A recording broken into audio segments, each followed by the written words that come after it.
Good morning, good afternoon, good evening, wherever you are in the world. Thank you for joining me for today's SMIE Consulting Midweek Roundup.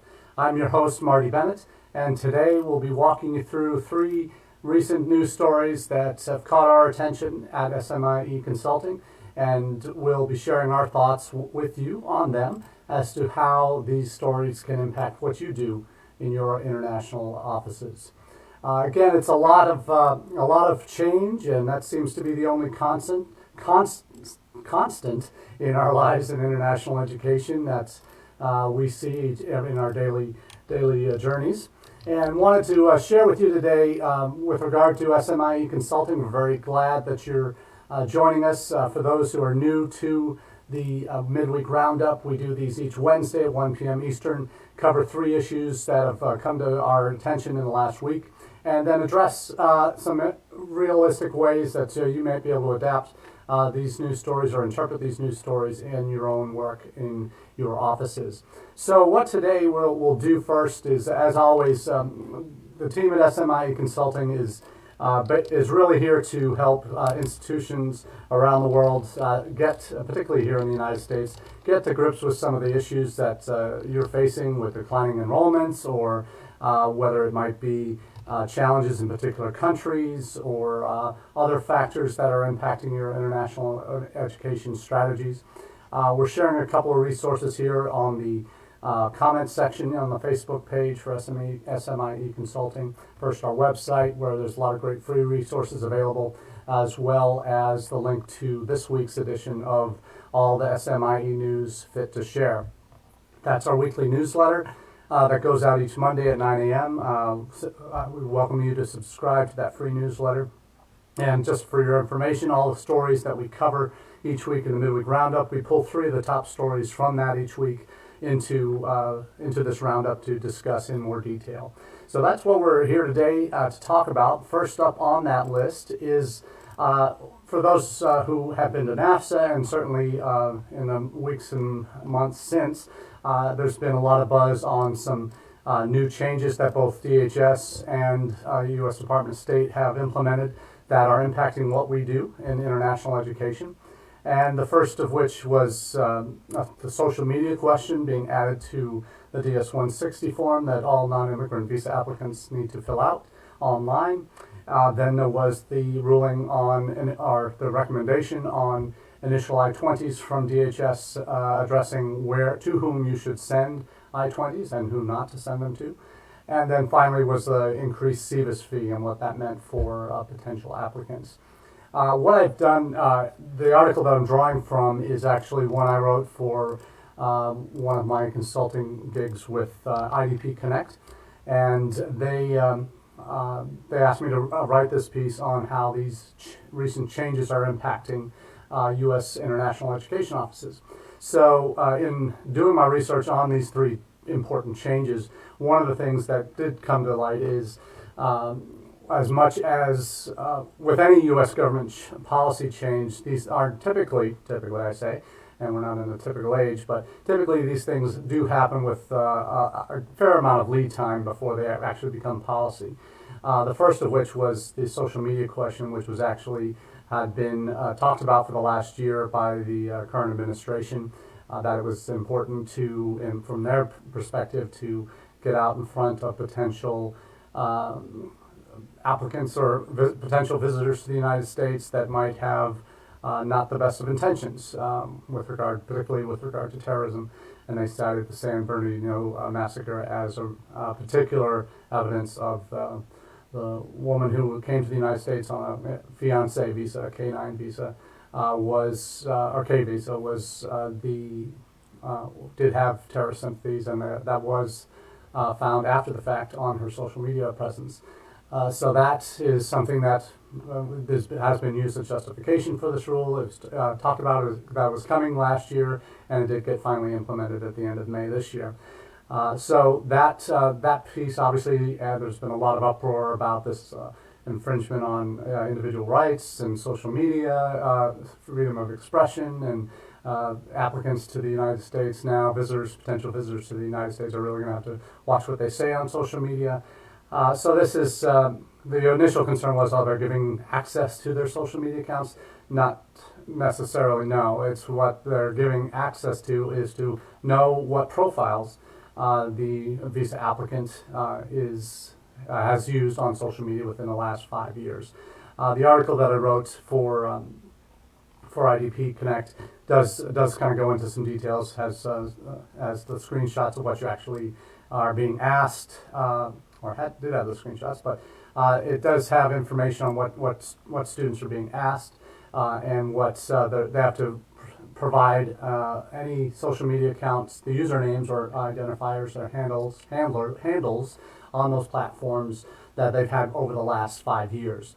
That includes a couple of accounts, social media accounts that are no longer active, Vine and MySpace.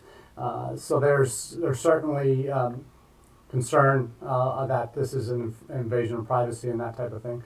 But certainly it's a rule that right now it'll probably be challenged in the courts. There's probably lawsuits already pending, but it is what current visa applicants have to go through. So how are you responding to that?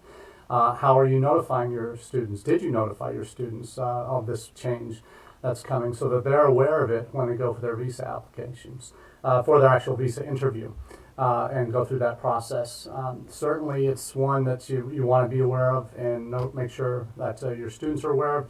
Do you draw too much attention to it? How do you approach that issue? That's obviously an institutional decision, but certainly one that needs to be on your radar as an international admissions office. The second change that was referenced, or the memo that came down, was to whom initial I-20s are sent. I've worked at an institution that did send their I-20s through 2 agents, and I've been at institutions where that would only be sent to the student or their family member if they were under a legal guardian, if they were under the age of 18.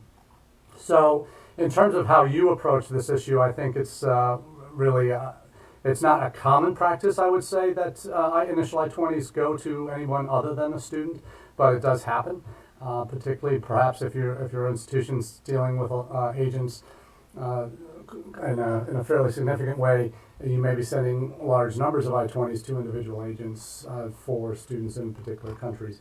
But one thing I would say that you would want to keep in mind, and what there's actually in an article that's referenced, a Pi News article that referenced this, they actually one of the folks that's quoted in the article operates a larger agency in India, and basically said that if you're sending your I-20s to agents, their agents can then hold the students, not tell the student necessarily that they got their I-20, or won't give them the I-20, because they might be able to get a better commission if the student goes to another school that they also have an I-20 for. So these are things that you just want to make sure your institution is obviously following their own policy, but also the guidelines that DHS certainly set up. And certainly that's not an unrealistic and certainly not unwelcome memo that's coming from DHS about where to send I-20s. So I certainly would be on board with that, and certainly that would be my preferred way of doing things. If I were running an international office, sending out initial I-20s to prospective or potential enrollees.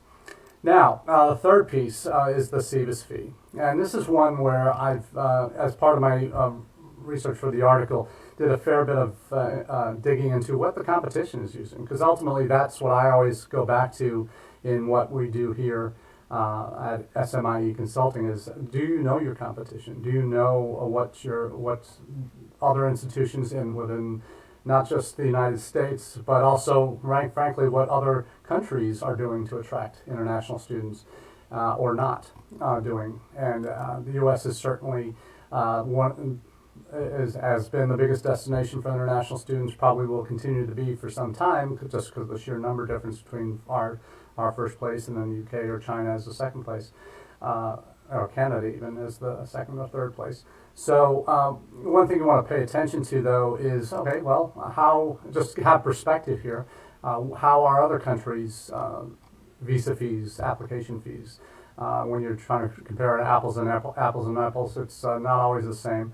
But in cobbling together the numbers, the United States is now, with this $350 CVIS fee, as well as the $160 DS-160 fee for the visa application, that puts the U.S. at $510. Australia is now at $414 in equivalent U.S. dollar terms. UK is $401, New Zealand $182, and Canada $115.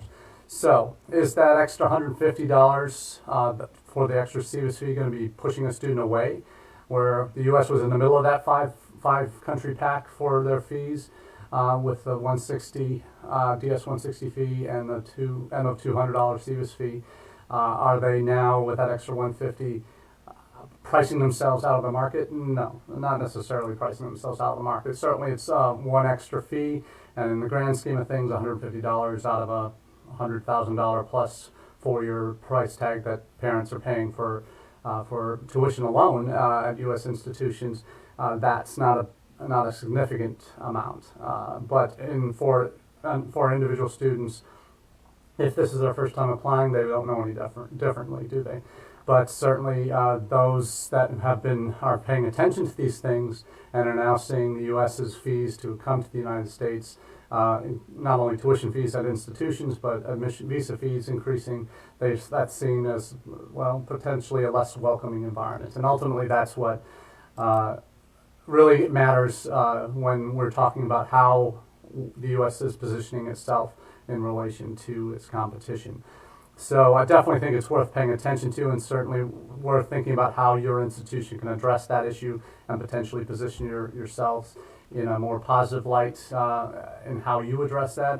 When the CVIS fee was first introduced back in 2003, there were talks of how this is that there were institutions that were going to pay that CVIS fee for their student visa applicants. I don't think many are still doing that, particularly now this $350 total.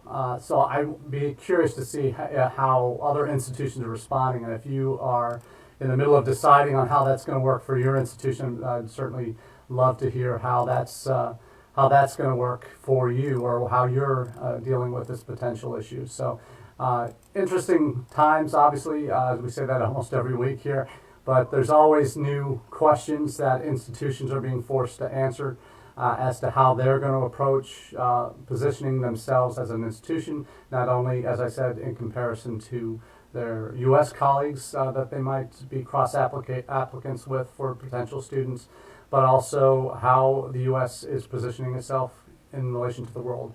And we all know, with very little hesitation, we can all say that the impression the world has of the United States has not improved in the last 2.5, 3 years on the greater scope of things. But certainly one we need to be aware of as in international education, and certainly as we talk to students and parents, these are the conversations that we need to have. So next up, we have, we'll hit China again. This seems to be a running theme here on the Roundup. 2 out of every 3 weeks, we're covering one or more stories from China. Certainly our newsletter we put out each week has at least 2 or 3 stories every week that cover the China issue. The most recent one is one of potentially a little more troubling. We've heard, not that the ones we've heard haven't been troubling, but this is a story on. We've heard how the FBI has been very concerned with espionage and academic espionage and theft of intellectual property from research done in the on U.S. campuses. They have over 1,000 open cases, many of which involve China. Most of which involve China. So the question is now, what are this next level, as there's been obviously intense scrutiny on Chinese scholars and students in the United States, concerns over visas that we've talked about before. But now there's also the concern of U.S. students that go abroad and to China to do graduate programs in China. So there are at least 5 graduates of a prestigious master's program in China, U.S. citizens, have been questioned by FBI agents about their program and whether they were co-opted by Chinese espionage efforts. That's from Inside Higher Ed. The article's link to that article's on the comment section now on the Facebook page for SMIE Consulting. Now, this story is not a long story, but certainly it is an example of, and I won't spend a lot of time on it, but when you now see this concern on what China is doing, and frankly, it's there's been a lot of talk about this is how U.S. institutions need to stand up and defend their students and scholars, the Chinese students and scholars studying on their own campuses. But it's and that that the government should be more sensitive to what's going on here, and this is pigeonholing Chinese students and scholars in particular. Now this seems to be extending to U.S. students that are studying in China that might be getting co-opted by the Chinese officials there to spy on the U.S. For China. So this is something that we really it's really kind of an all-out, all fronts kind of assault now. It's not just the economic trade war and not just the visa issues now. It's also U.S. students that are abroad, that are studying in China, that are potentially caught in the middle here of this international tete-a-tete, or not tete-a-tete, but really conflict between the U.S. and China. And this is seems to be this administration's kind of modus operandi when it comes to dealing with potential threats, economic, political, social, otherwise. So be interested to see where this goes. But certainly, China is always going to be an issue as long as it stays as significant a source of international students as it is.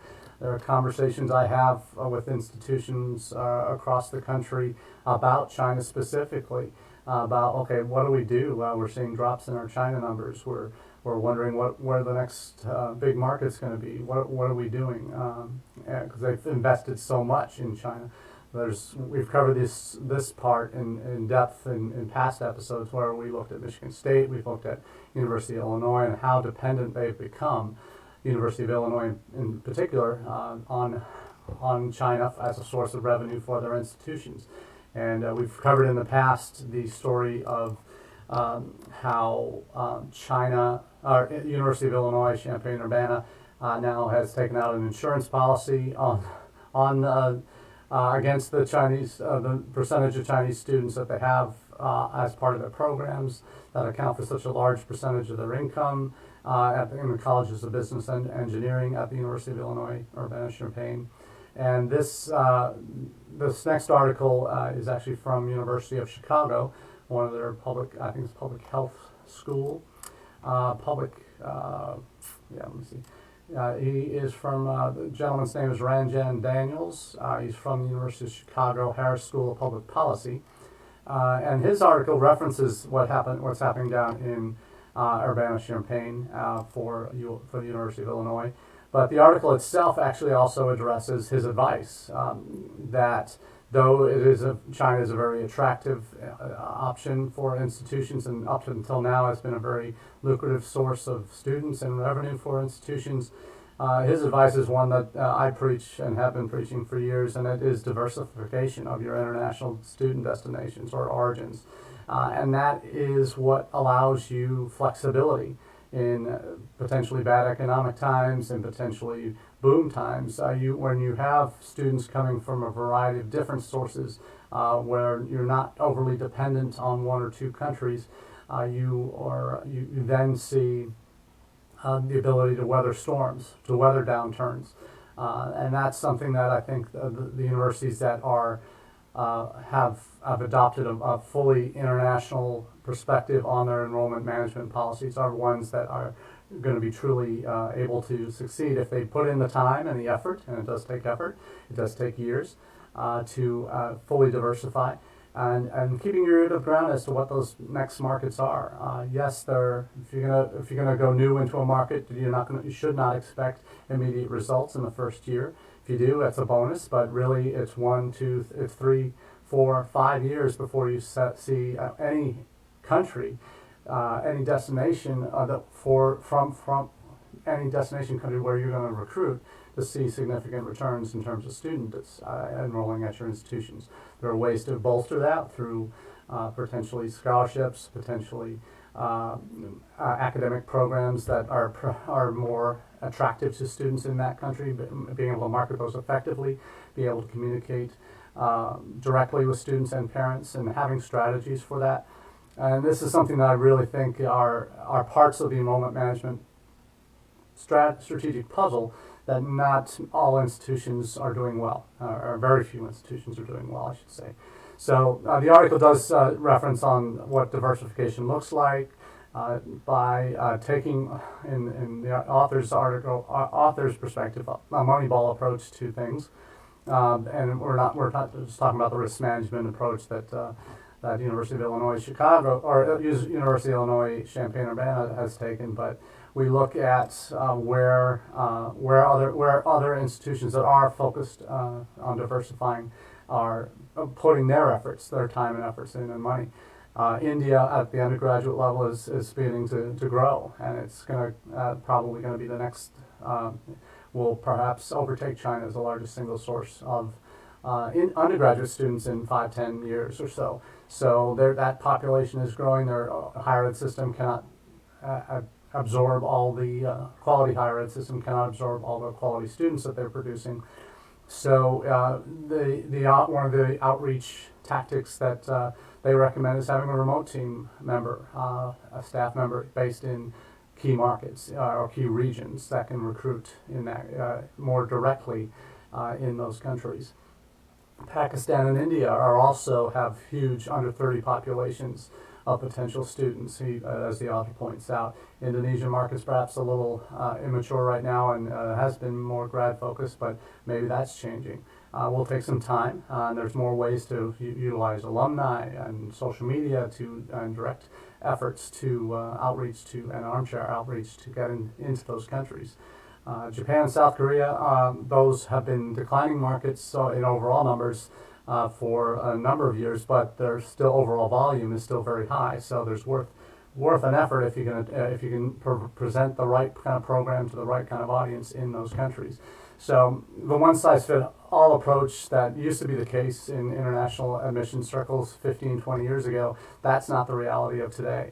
That you must diversify, but also you must tailor your messaging and have segmented communication plans for countries that address the kinds of issues that students from those countries are really concerned about. Is it gun safety? Is it location? Is it access to jobs? Is it financial in terms of what their concerns are? How are you addressing these in your communication strategies? And that's one of the things when I work with individual institutions on creating a comprehensive enrollment management plan and strategic admissions plans typically are going to include the kind of targeted marketing CRM dependent on reaching your students and your target audiences, including their parents for the undergrad markets, where they are.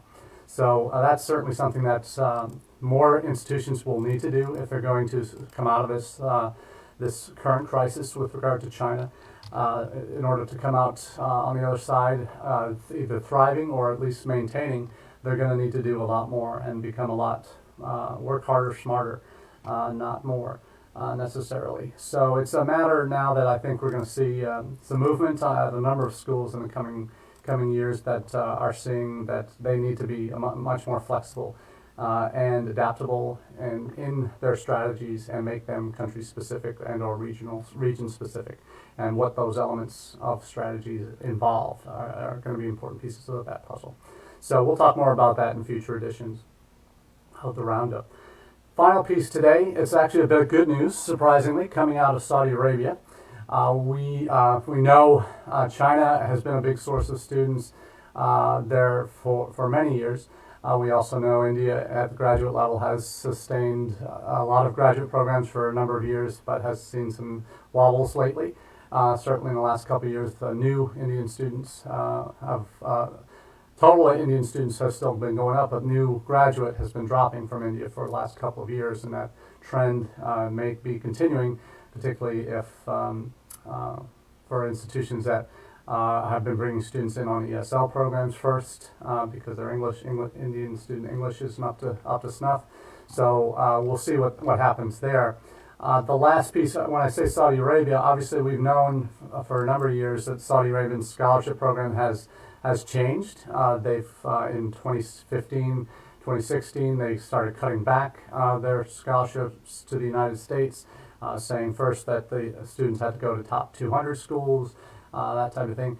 But there's some movement there now, even where some students there are more scholarships that are smaller scholarship programs that are developing that will still be managed by SACM, but the smaller scholarships that are university based that will allow students to go ideally to top 500 schools. I've heard one student that I've been working with say his scholarship is now has to be top 500 since the individual institution he's with is dictating where what program he can apply to or what kind of program he can apply to. He's now saying, well, this is I just need to be a top 500 QS or Shanghai list school. So if that's the case, then that seems, and that trend continues. Perhaps those scholarship numbers will return from Saudi Arabia. But one of the issues that I'm particularly excited about is having worked on university campuses where this has been an issue in the past, is that Saudi women, when they were coming for study themselves, and perhaps their husband or brother would have to come with them. They had to have male guardians when they traveled abroad. A new law has been passed in Saudi Arabia that has relaxed that restriction and now allows adult women, 21 or older, to obtain passports, travel, and work without securing the permission of a male relative. So it's the guardianship system that the Kingdom of Saudi Arabia has had is being weakened in the process, and that's a good thing for those of us on the institutional end that would be coming to the United States for study. So it's a very positive development, and one hopefully we see some more of.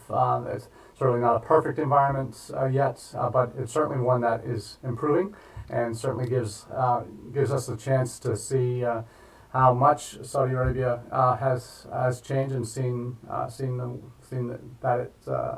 the changes that are necessary for it to really thrive in the modern economy, and for its people to thrive, frankly. So we're excited about that and what that'll mean for international ed, hopefully in the United States as well. So for college international students and scholars offices, as well as initial admissions offices, that will be potentially one less thing you need to worry about with regard to extra I-20s for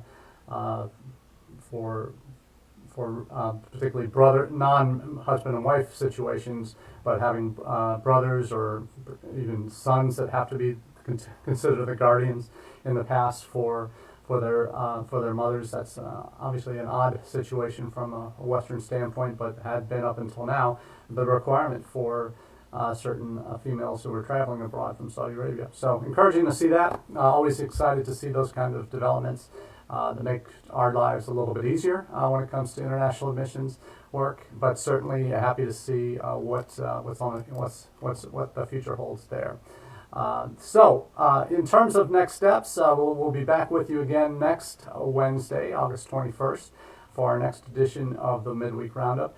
If you would rather not watch these live or not watch the replays on Facebook or our YouTube channel, and you prefer podcast where you don't need to look at me for a half an hour, you can certainly download on any of the major podcasting platforms: iTunes, Google Play, Podbean, Stitcher, Spotify, whatever your poison is, you'll be able to find the SMIE Consulting Midweek Roundup there. So until next week, we hope to see you then. If not, we'll see you around in cyberspace. Have a great day.